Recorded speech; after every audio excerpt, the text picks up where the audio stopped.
अब लोग कहते हैं कि उनको चूंकि बच्चे नहीं हुए थे इस वजह से उन्होंने दूसरी शादी की, लेकिन यूसुफ साहब खुद कहते हैं, अपने मेमोयर्स में भी लिखते हैं कि 1972 में उनका एक बच्चा था जो कि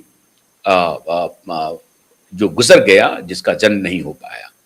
8 महीने में, 9वें महीने में वो गुजर गया, तो मृत बच्चा ही था, तो इसलिए वो बेबी बॉय था। उसके बारे में भी मतलब उन्होंने खंडन कर दिया कि ऐसी बात नहीं थी कि मुझे बच्चा नहीं हुआ था, बच्चे हुए थे लेकिन वो मृत हुए।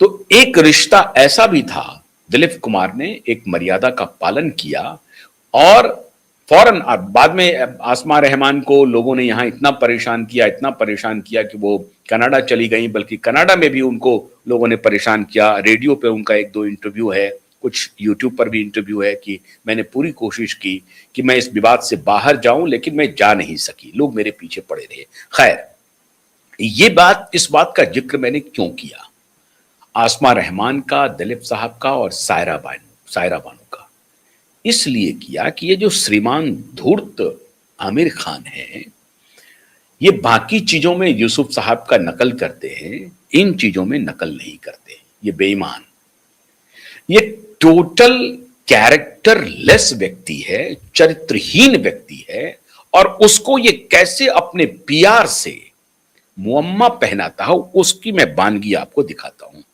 ये एक आर्टिकल से, मैं पूरा आर्टिकल आपके सामने रखता हूं, ये कितनी निर्लज्जता से इनका ये पीआर वर्क करता है। और आज मुझे उस जर्नलिस्ट की बात याद आती है जो ये कह रही थी कि इस तरह के कुकृत्य, जघन्य अय्यासी ये लोग करते रहते हैं और उसको फिर दोस्ती का नाम देते रहते हैं। ये कमाल का है, और उसका फिर पीआर एक्सरसाइज करते हैं। क्योंकि इनके पास पैसा बहुत होता है, तो पत्रकारों को ये पैसे देते हैं, राइटर्स को पैसे देते हैं, एजेंसी को पैसे देते हैं। जब ये अपनी पत्नी को छोड़ते हैं, अब धर्मेंद्र साहब को देखिए ना, अब वो भी हेमा मालिनी से शादी कर ली, लेकिन उनकी पत्नी कह रही है कि इसमें धर्मेंद्र जी की कोई गलती नहीं थी। हेमा खूबसूरत ही इतनी थी कि उनके ऊपर कोई भी फिदा हो सकता था। अब इस तरह कोई बात नहीं, आप दूसरी शादी करिए, कोई दिक्कत नहीं है, लेकिन ये कहानी देखिए, आप पर्दे के पीछे इनका खेल देखिए कि ये किस प्रकार से अपने आप को पोर्ट्रे करते हैं। आप स्वीकार करिए कि मुझसे गलती हुई है, मैं गलत कर रहा हूं, आप स्वीकार करिए। नहीं, ये स्वीकार नहीं करते हैं, ये बल्कि अपनी ब्रांडिंग करते हैं।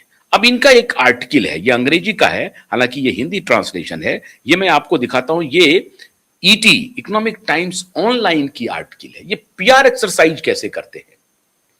सादे समारोह में शादी हो रही है, 150 लोग ही आएंगे, परिवार के लोग आएंगे, तीनों पत्नियों से जो बच्चे हैं वो तीनों शामिल होंगे। वाह, कितना बढ़िया लगता है सुनने में।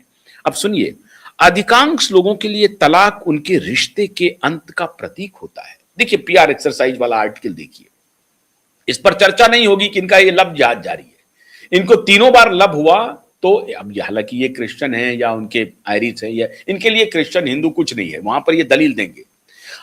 दिलीप साहब को 2 बार प्रेम हुआ, कई बार प्रेम हुआ। दिलीप साहब और मधुबाला के रिश्ते के बारे में आप सबको मालूम है कि मधुबाला और दिलीप कुमार के बीच में लगभग शादी तय हो गई थी, लेकिन एक विवाद हुआ फिल्म के सिग्नेचर साइन को लेकर के, किसी प्रोड्यूसर के साथ वो विवाद हुआ, और उसकी वजह से मधुबाला के पिताजी ने दिलीप साहब को कहा कि आपको हमसे माफी मांगनी पड़ेगी। मतलब मधुबाला ने दिलीप साहब से कहा कि आप मेरे पिताजी से माफी मांग लीजिए, मेरे पिताजी नाराज हैं, आपने मेरे पिताजी का दिल दुखाया है, आप एक बार माफी मांग लीजिए तो हम दोनों की बात बन जाएगी, हम दोनों की शादी हो जाएगी। दिलीप साहब ने कहा कि मैं माफी नहीं मांगूंगा, और वहीं से बात टूट गई। तो मधुबाला और दिलीप साहब भी शादी करते करते रह गए। लेकिन दिलीप साहब सायरा बानो के साथ शादी किया 16 वर्ष के बाद, एग्जैक्टली 16 वर्ष बाद। अब लेकिन फिर भी उन्होंने माफी मांग के वापस आए वो, तो ये भी कहानी है। लेकिन इनकी कहानी देखिए, लव जिहाद इनका। लेकिन उन्होंने दोनों बार जो उनका प्रेम हुआ, तीनों बार, बल्कि मधुबाला भी मुस्लिम थी, सायरा बानो भी मुस्लिम थी, और आसमा रहमान भी मुस्लिम थी। इनका देखिए, श्रीमान सलमान खान का देखिए, और श्रीमान शाहरुख खान का देखिए। प्यार तो धर्म देखता नहीं है, बिल्कुल ठीक बात है, प्यार धर्म कहां देखता है साहब। अब आइए साहब, मैं जरा इनके आर्टिकल को आपको थोड़ा सा, कि पीआर एक्सरसाइज होता कैसे है।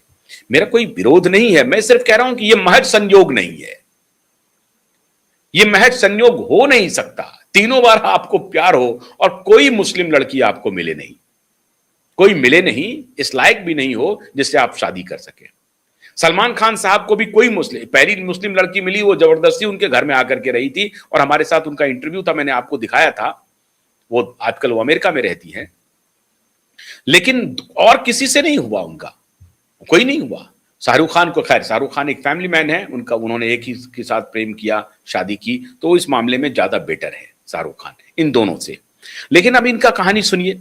अधिकांश लोगों के लिए तलाक उनके रिश्ते के अंत के प्रतीक होता है। हालांकि सुपरस्टार आमिर खान की सोच अलग है।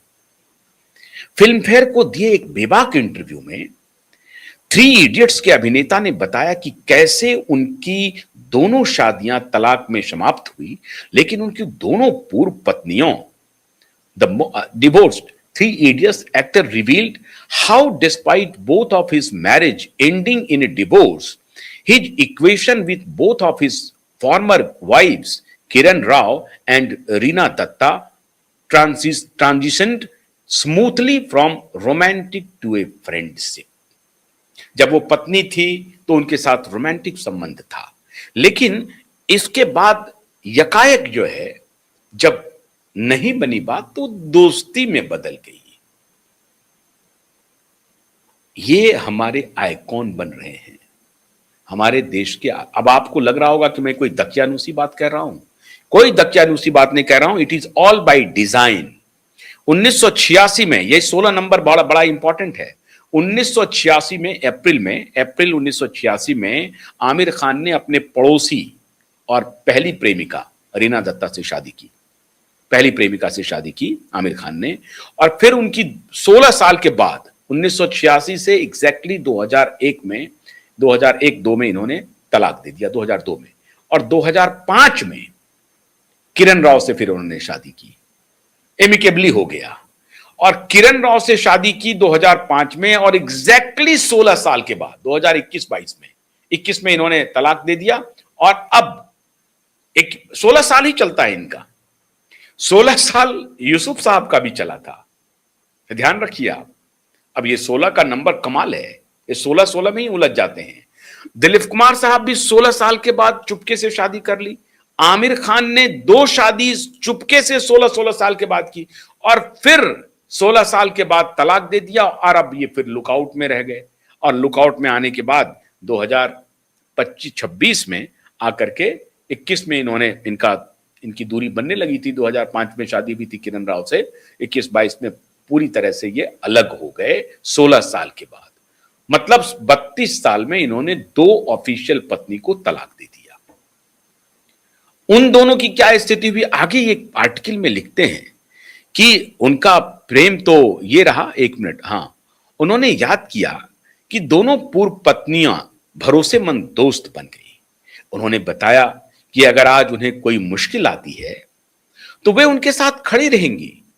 मतलब इनके साथ अगर कोई मुश्किल होती है तो दोनों पत्नियां इनके साथ खड़ी रहेंगी, और उनके साथ अगर कोई मुश्किल होता है तो ये उनके साथ खड़े हो जाते हैं। जैसे कि रीना दत्ता के पिताजी कैंसर से परेशान थे, तो रीना दत्ता ने इन्हें फोन किया, जिंदगी तबाह कर दी, और उसके बाद कह रहे हैं कि फिर वो परेशान थे, दोस्त थे, बदल गए, तो फिर इन्होंने उनके पिताजी का इलाज करवाया। इसी प्रकार से किरण राव को कोई परेशानी होती है तो आमिर खान जी उनके साथ खड़े होते हैं, और जब आमिर खान को कोई परेशानी होती है तो किरण राव जी आकर के खड़ी हो जाती है। कितना अच्छा है। मतलब ये बाग देखिए कितने, तभी तो वो कह रहे थे, अब वो भी सज्जन बड़े कमाल है, लेकिन उन्होंने 2 शादियां की, अब दोनों अलग अलग है। एक जावेद अख्तर साहब हो, यकरंगी वाले जो जावेद अख्तर साहब है, इसीलिए वो बहुरंगी चाहते हैं। वो बहुरंगी चाहते हैं, एक रंग से काम चलता नहीं है उनका, बहुरंगी वाले हैं। तो ये यकरंगी वाले जो अभी चारों तरफ घूम घूम करके कह रहे हैं यकरंगी वाले, तो ये बहुरंगी देखिए, इनका बहुआयामी व्यक्तित्व है। 16 साल पर इनका विचार बदल जाता है, भाव बदल जाता है। परफेक्शनिस्ट इम्परफेक्ट हो जाते हैं, पूरी तरह से इम्परफेक्ट हो जाते हैं just after 16 years. And it keeps happening in Bollywood. इसमें कोई बातें नहीं, हमेशा होते रहना है, होते रहता ही है। तो ये इनका तो यही खेल है साहब। तो अब ये श्रीमान आमिर खान के कसीदे कहे जा रहे हैं आर्टिकल में कि देखिए कि इनकी जो पहली पत्नी इनसे विदा ली, कानूनी रूप से, तो जो उस वक्त उनके वकील थे, वही वकील दूसरी पत्नी में भी आ गए।